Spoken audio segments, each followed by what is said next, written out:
안녕하십니까. 2021년 5월 24일 최병무 이펙트 시작하겠습니다. 추미애 전 법무부 장관의 움직임, 심상치 않죠. 대권도전 얘기가 나오고 있습니다.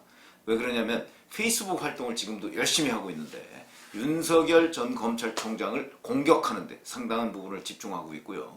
그 다음에 또 하나는 검찰뿐만 아니고 부동산 문제 이런 데에도 얘기를 하고 있습니다. 어제 하루만 해도 어제는 노무현 전 대통령 12주기죠. 근데 그 봉화마을 추도식에 참석하고 나서 이렇게 얘기합니다. 꾸준히 좌절하지 않고 개혁의 길로 가겠다는 다짐을 하는 날이다. 어제가 그렇다는 겁니다. 이제 봉화마을 추도식 마치고 나서 기자들하고 만나서. 그 다음에 또 모든 개혁의 입구를 가로막고 있는 것이 검찰이다. 여론을 움직이는 것은 언론이고 언론을 움직이는 게 시장을 지배하는 세력이며 그 시장을 지배하는 세력을 호위하는 것이 선택적 정의를 구현하는 검찰이다.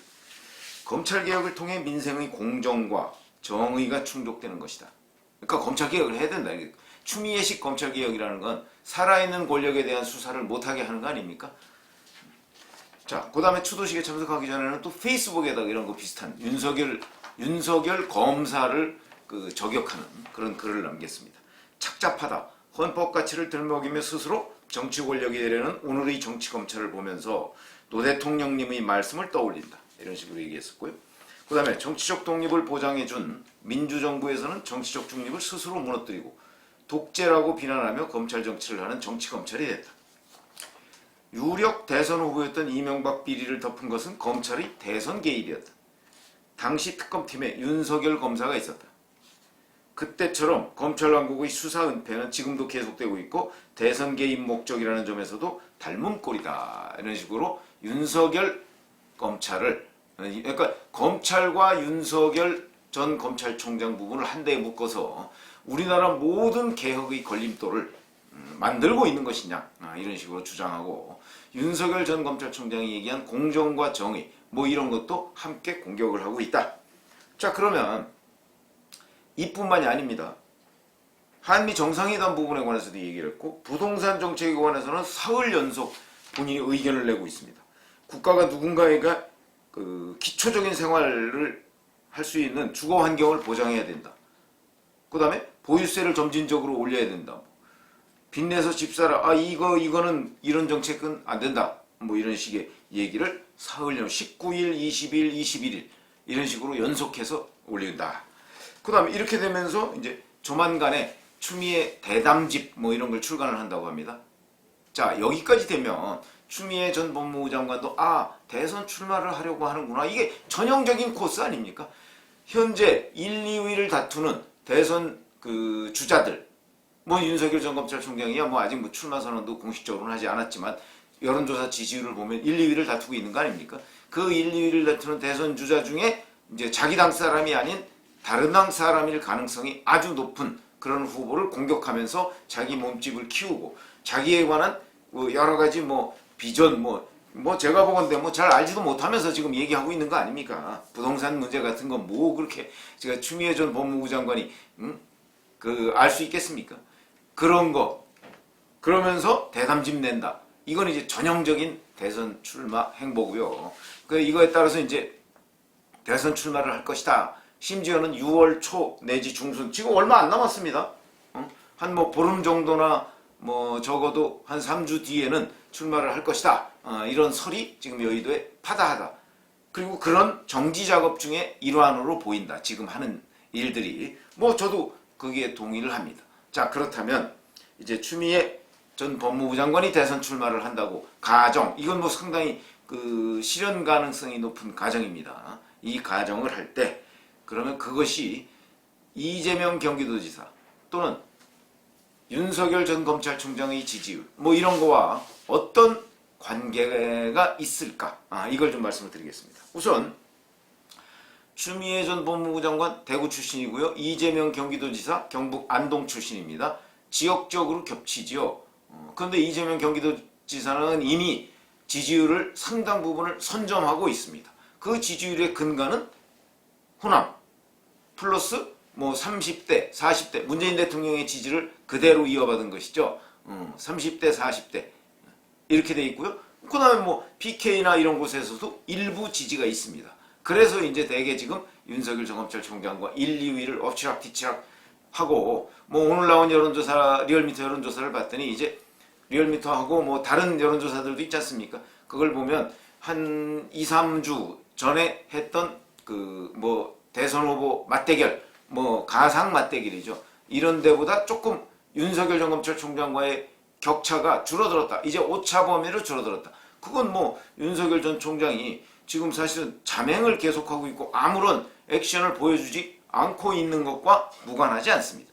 그건 무슨 얘기냐? 아무래도 자꾸 언론에 노출이 많아지면 공격도 많이 받지만 그것 때문에 생기는 어떤 지지율의 상승 현상도 있거든요.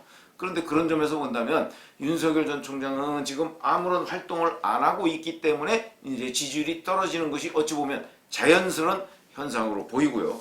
그러면 이재명 경기도지사와는 지역적으로도 겹치고 더군다나 그 추미애 전 장관이 자꾸 대선 도전 얘기를 하는 거는 제가 보건대는 본인은 이른바 추미애식 검찰개혁을 해가면서 친문들한테 눈도장을 상당히 찍었다고 생각을 하는 것으로 보입니다. 무슨 얘기냐? 본인은 윤석열 전 검찰총장 공격하는 데에 사실 온갖 몰상식과 부정의 뭐 이걸 다 동원했던 거 아니겠습니까? 살아있는 권력 수사 그거를 뭐 추미애 전 장관처럼 철저하게 틀어막았던 사람이 누가 있습니까? 지금 박범계 전 법무부 장관도 추미애 전 장관의 직격탄보다는 박범계 전 현 법무부 장관은 약간 좀 우회적이고 좀 더 지능적으로 그걸 막고 있는 것이고요. 근데 추미애 전 장관은 그냥 거의 미사일 쏘듯이 그걸 막았던 거 아니겠습니까? 그런 점에서 본다면 추미애 전 장관은 아마도 자, 이 친문들의 임기 말 이거를 그동안에 이렇게라도 해준 사람이 누구냐 하는 제가 보기에 약간의 자부심, 저는 이런 게 있다고 봅니다. 그 자부심이 추미애 전 장관으로 하여금 자, 내가 친문들의 지지를 얻어서 대통령 출마를 해야 되겠다라는 생각을 갖게 만들었을 것이다. 전 이렇게 봅니다. 현재도 추미애 전 장관의 경우에는 뭐 대략 한 3% 요 정도는 나옵니다. 뭐 한국갤럽 기준으로 따지면 2% 내지 3% 정도의 지지율은 나옵니다. 그러니까 한국갤럽은 응답자가 스스로 이름을 얘기하는 시스템이죠. 그러니까 지금 우리 유권자들의 한 2 내지 3%는요. 추미애 전 법무부 장관이 대통령감이다 이렇게 생각하는 사람이 있는 겁니다. 반면에 이재명 경기도지사는 20%가 훨씬 넘죠. 뭐 보통 한 25% 안팎 정도가 되는데 그 정도를 본다면 추미애 전 장관도 그 2, 3%에 둘러싸여서 자기는 거기에다가 이제 스스로 출마 선언을 하면 그러면 이제 친문들이 그렇지 않아도 친문 후보가 없지 않습니까? 아마도 나를 선택할 것이다. 이재명보다는 이런 생각을 할 텐데 글쎄 저희 경험으로 보면 그 가능성은 상당히 있습니다. 그러나 2, 3%와 이재명의 25%는 너무 큰 격차가 있죠. 그래서 제가 보건대는 아마 추미애 전 법무부 장관이 대선 도전 선언을 하면 일부 친문이 추미애 전 장관한테 옮겨갈 가능성 있다고 봅니다. 그거는 이재명 경기도지사를 지지하던 사람의 일부가 갈 수도 있고 근데 이재명 경기도지사 지지하는 친문은 그렇게 많지는 않습니다. 그리고 일부 여튼 민주당에서 좀 이탈해서 뭐 중도 또는 뭐 어느 쪽에 가 있는 이런 사람들이 그쪽으로 옮겨붙을 가능성 있습니다. 그러니까 한 2, 3% 정도가 아마 공개적으로 대권 도전 선언을 하면 5, 6% 정도까지는 충분히 갈 수 있을 것이다. 그럼 그 다음은 이제 결국 이재명 경기도지사의 지지율을 빼앗아 와야 되는데 그거는 5, 6% 정도 가지고 25% 남짓되는 이재명 지사의 지지율을 지지 기반을 허물기에는 역부족이지 않을까 이런 생각이 들고요. 그러나 본인은 그런 기대를 가질 만하다 이런 것이고 그러니까 이재명 경기도지사의 지지율도 약간 빠질 가능성이 있습니다. 왜냐하면 추미애 전 법무부 장관한테서 새로운 희망을 보는 친문 지지자들이 있을 것이다 이렇게 보는 거죠. 강성 지지자들. 그리고 열린민주당 지지자들이 또 추미애 전 법무부 장관에 갈 가능성도 상당히 있다라고 본다면 대선 도전 선언과 함께 본인의 지지율이 어느 정도 추미애 전 장관의 지지율이 어느 정도 뛸 것이다. 이건 충분히 예상을 할 수가 있는 대목이고요. 자 그러면 윤석열 전 검찰총장의 지지율과는 어떤 관계를 맺을까?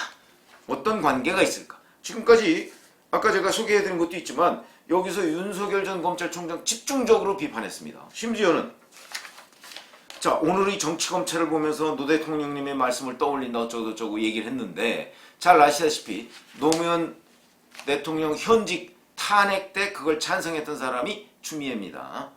추미애 그때 민주당 대표였죠. 그것 때문에 뭐 나중에 사과한다고 하고 삼보일배까지 하고 뭐 이랬지만, 여하튼 이 얘기를 노무현 이름을 거론하면 곧바로 많은 우리나라의 압도적인 다수의 유권자들은 노무현 탄핵 찬성했던 사람이지 이걸 떠올린다. 그거는 추미애 전 장관한테 별 도움이 되지 않을 것이다 라는 부분이고요. 또 하나는 윤석열 검사 이제 아까 공격했다고 하지 않았습니까? 이명박 비리를 덮은 것은 검찰의 대선 개입이고 그 특검팀에 윤석열 검사가 있었다 이렇게 얘기를 했는데, 글쎄요, 뭐 당시에 특검 조사라는 것은 결국 그 특검의 지휘를 받는 거 아니겠습니까? 그럼 그때 왜 그 특검의 뭐 잘못된 결정에 윤석열 검사가 항명하지 않았느냐? 결국 이런 얘기밖에 안 되는 건데, 글쎄요, 뭐 그거 가지고서 윤석열 검사 책임론을 제기하기에는 엄청난 무리가 있는 것이죠. 그러면 모든 걸 그거에 꼭 동의했다는 보장이 있습니까? 특검팀의 검사가 모두 그 특검의 지휘 방침에 동의했다, 저항을 안 했다고 해서 이렇게 얘기할 건 아니죠. 동의하지 않았지만 그 당시의 뭐 흐름이나 여러 가지 자기가 맡은 분야가 또 그게 아닐 수도 있고, 그렇기 때문에 그걸 가지고 윤석열 책임론을 제기한 건 아마 국민들한테서 공감을 얻기가 매우 어려울 것이다.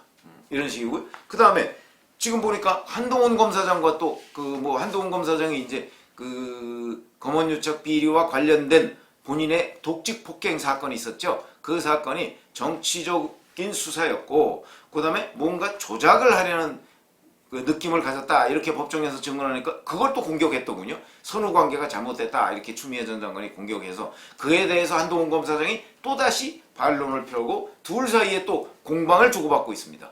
대표적인 윤석열 사단이라고 할 수 있는 한동훈 검사장관도 공방을 주고받는 이런 모습에서 보면, 자, 그걸와 윤석열 전 검찰총장 공격 뭐 이런 것까지를 한꺼번에 합치면 결국은 또 윤석열과 추미애의 뭐 이상하게 이렇게 맞대결 비슷한 현상이 될 텐데, 그럼에도 불구하고 윤석열과 추미애의 그 지지율 격차는 엄청나거든요.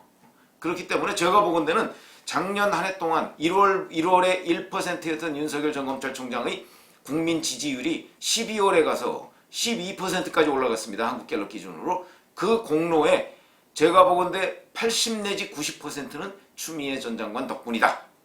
저는 이렇게 평가하고요. 그렇다면 지금 그거에 버금가는 공격을 지금 퍼붓고 있는데, 이 공격이 윤석열 전 검찰총장의 그 지지율을 오히려 끌어올려주고 있을 가능성이 매우 높다. 이렇게 본다면 그 추미애 전 법무부 장관의 재등장, 이제 이 과거에는 법무장관으로서 등장했던 것이고 지금은 대권 후보로 이제 등장하는 거야. 뭐 자유지요. 뭐 나이 44만 넘으면 누구든지 할 수 있으니까.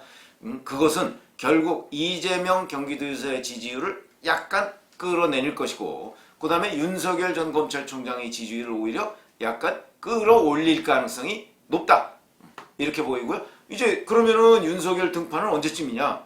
추미애 전 장관이 6월 초중순 얘기를 하는데 아마 윤석열 전 검찰총장도 뭐 6월 중순 등판론이 있고 7월 말 등판론이 있는데 뭐 대략 그 즈음에 되지 않을까. 근데 등장을 하면서부터 추미애 전 장관이 또 집중 공격을 받을 가능성이 있는데, 그것이 오히려 윤석열 전 검찰총장한테는 득이 될 가능성이 매우 높다. 이렇게 본다면 결국 추미애와 윤석열 이 두 사람은 글쎄요, 윤석열이 어찌 보면 역설적으로 얘기해서 추미애 전 장관의 도움을 계속해서 받고 이제는 AS까지 받는 상황이 될 것 같다. 뭐 그리고 이런 얘기가 되는 겁니다. 그런 점에서 본다면 추미애 전 장관의 대선 등판, 이게 언제 실현될 것이며 그 등판의 결과가 결국 이재명, 윤석열이라는 그 대선 양강구도에 어떤 영향을 미칠 것인가 하는 부분을 말씀을 드렸는데, 윤석열 전 총장한테 뭐 손실이 갈 것 같지는 않다. 이런 말씀을 전해드렸습니다.